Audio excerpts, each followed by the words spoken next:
So congratulations, you just got engaged. You have an entire wedding to plan. So let's get going.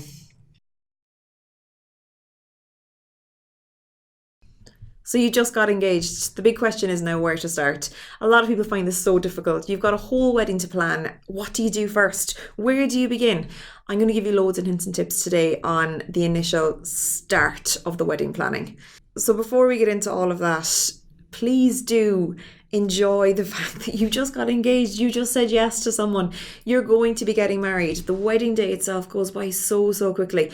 So everything from the actual engagement through the planning all the way to the wedding day, this is all part of your wedding. So do take a minute and enjoy it. Do whatever you need to do to celebrate the fact that you just got engaged. So once you've celebrated the engagement, let's get back to the planning.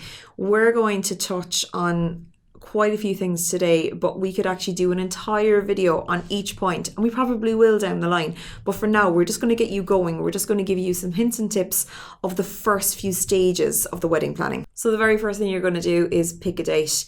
You might be someone that has a specific date in mind. You've decided you're going to get married on this date 1, 2, 3 years down the line.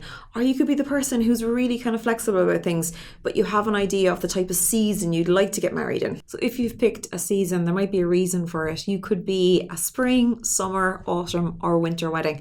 If you're in the springtime, it's getting a little bit bright. The weather is still a bit changeable, but there's a bit of colour coming out, and you might have an idea of having a cherry blossom theme. Works really well in the spring. Or you might be going for summer because you're thinking, I want to have an outdoor ceremony with loads of daylight and loads of colour in the summer months. Or you might be the couple that's thinking of an autumn wedding. The beautiful autumn colours, the low light photographers, they love this time of the year, as well as couples. If you're thinking of a winter wedding, you might be someone that's a Christmas fanatic and you're thinking of a Christmas theme wedding, or you just want to go for that time of the year. Do consider the light. The light is gone a lot earlier in the day. The weather's a lot more changeable. But if it's something that you dreamt of, go for it. So you might have a specific date in mind.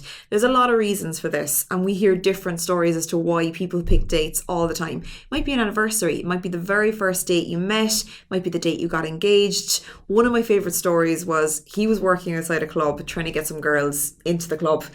And they actually set eyes on each other for the very first time on this date. And from there, it went on to a relationship, to an engagement, to a wedding. So that's their story. Loads of people have different stories. And this is why people are so set on, this is my date. I will make things work around my date. So if you have a specific date in mind, vendors are going to have to fit into your date. What I would say to you is a little bit of a hint on this is look at the lead time. If you're looking at just a year out, there's going to be less availability in amongst the different vendors you're looking at. If you're looking at a longer lead time, you might be opening yourself up to a lot more availability. So if you're more flexible on your date, we're going to show you a way that might help you maximize the number of suppliers you want on your wedding day. So if you're the type of person that has a little bit of wedding knowledge, and when I say wedding knowledge, I mean you might have a favorite wedding band that you have to have there. There might be a photographer that you're just not having the wedding without this photographer, or there might be a venue that you've dreamt of getting married in all your life. What I would say to you is, and it really is quite a simple idea, is contact the venue and ask them for a number of dates, say in a 2 or 3 week period. So that you're getting the season that you're thinking of, but you're being a little bit more flexible on the date you want to actually book. Then throw those dates out to the band, to the photographer, to any other supplier that you absolutely have, and try and get a date that the majority of them are available on. That way you don't just book a venue date and realise that that venue date doesn't suit any of your favourites. You are coordinating it from the very beginning. So now that you've picked a date, I'm not asking you to go out and tell the world what your date is or put a post on social media to let everybody know. I'm just saying maybe contact the people that need to know. And when I say the people that need to know, it might be someone living abroad that's quite special to you, and getting home for the wedding, it's a very, very big deal for them. It might be someone that has a work schedule that dictates where they're available 1, 2, 3 years out. My cousin got engaged last year, and the very first thing I said to her was, I won't tell anyone, but just give me an idea of what wedding date you're thinking of. She did. I get to go to a wedding. It's such a rare thing, but I'll actually be a guest in 2020. My husband, Benny, who's the guy sitting at the other side of the camera. You'll never actually get to see him. He does exist though. He was supposed to be a groomsman this year. Now we got 2 years notice, but we already had a booking on that date, so he didn't actually get to be a groomsman. Such a huge deal at the time. We did get to go to the after party, to be fair, but all these little things, you want to be able to send out the invitation. You've given them the heads up before the invitation lands, and they're ticking the yes box on the RSVP for you.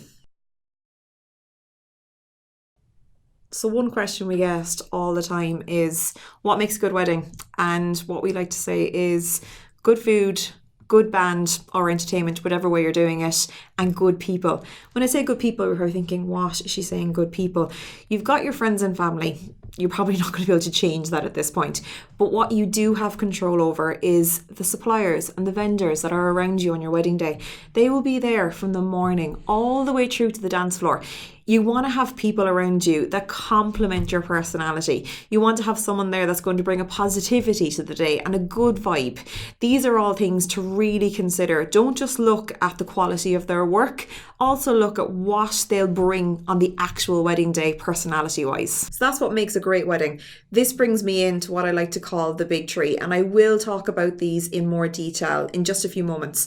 I'm talking about venue, band, photographer. These are the obvious big three that are key to a wedding day. Now, I'm not saying that you have to book an exclusive wedding venue. You might be putting a marquee in your mom and dad's back garden. You don't have to get the best professional photographer out there. Uncle Bob might be great at what he does and you're not too fussed. You're happy for him to capture it. Or you might have a friend who's a musician and they're going to come along, and you might even get a band. You might just get a DJ. Whatever way you do it, it's your way of doing it. What I would say to you is, though, outside of the big three being your venue, your photographer and your band, do think about other suppliers such as hair, makeup, flowers. A lot of the time this gets overlooked. People straight away set a date, get their venue, book the big things, and then they go a year down the line and try and book a makeup artist, and they realise the guys that are good at what they do, they're just booked out. People sometimes actually, and I've heard this from brides in the past over and over, is they book their makeup artist before they booked anything else because it meant that much to them. So do consider other things like hair, makeup, flowers. What's important to you on the day? What will make your day run a little bit more smoothly, a little bit more relaxed, and just put you at ease? So when it comes to booking your venue, don't just write off the big exclusive venues if you're having a short engagement. Contact them, check their availability. You never know, you might get lucky. But when you are actually looking at booking your venue, the only way to figure out whether this venue will suit your wedding or not is to actually go and look at the venue. Go and look at the venue when it's set up for a wedding. And I'm talking, think of everything. Think of if you're having your wedding ceremony in the venue, see the ceremony space set up. If there's an indoor and an outdoor option, try to view both of them. As well as the obvious one is looking at the banqueting room. What's the drinks reception space like? What type of vibe and atmosphere does it create?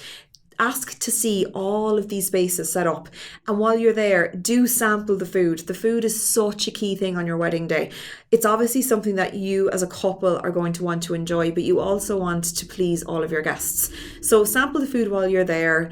Go back a second time. Make sure that you get the same good vibes and atmosphere the first time you actually visit it.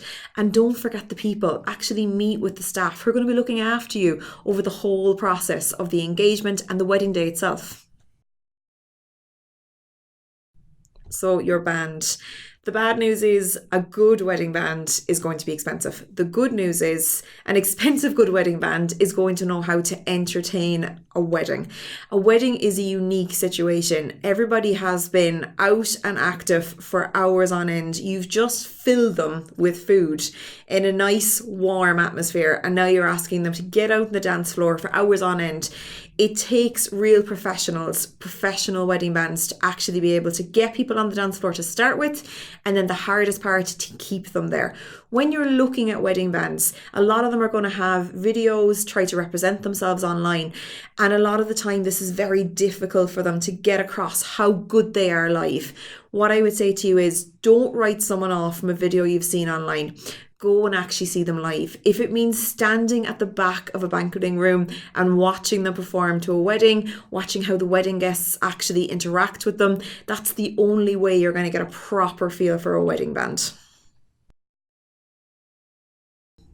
Photographers. So this is a really important one. You want to be able to look back on those photographs and relive those moments. You're going to have a certain photography style in mind that you want to represent your day.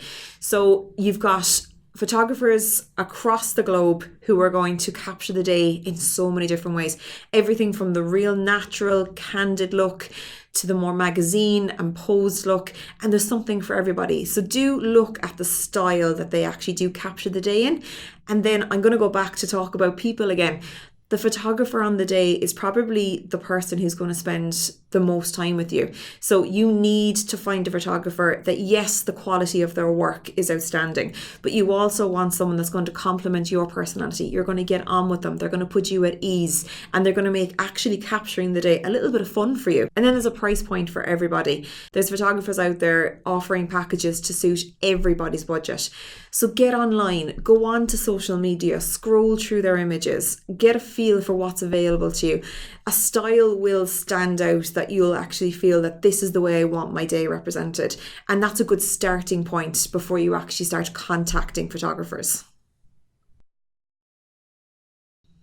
So outside of all the planning, don't forget to enjoy the engagement. Someone just asked you to marry them. They're going to spend the rest of their life with you. It's such a big deal. And I think people sometimes lose focus on why you're organising a wedding day. So enjoy the engagement. Embrace the little things, because it's all part of the wedding. The entire wedding journey includes the planning. The day itself, it goes by so quickly. It's like an out-of-body experience, and it goes by in a blink of an eye. So do like and subscribe if you want to see more videos like this. We're going to give you hints and tips on everything weddings. I know we started at the beginning today, but we're not going to go in a chronological order. We're going to go from everything hot topics, our own favourites. We're even going to get experts in the wedding industry in to chat about everything in their own speciality to give you as much information as possible. So do like, subscribe, turn on your notifications so that you don't miss out on a video. Comment below, give us your feedback. Was this video helpful to you? Have you just gotten engaged and are you at the beginning of the wedding planning process? Maybe you're halfway through, maybe you're already married. What did you find was the hardest thing to book? What was the easiest thing to book? Outside of that, is there anything you'd like to hear about from us? Topics. What are you finding hard to book? Do you need some help with this? Do you need some hints and tips on a certain subject? Do comment below. Remember, we're here to help. We want to hear from you. So thank you so much for actually tuning in and watching this video, and do watch out for the next video.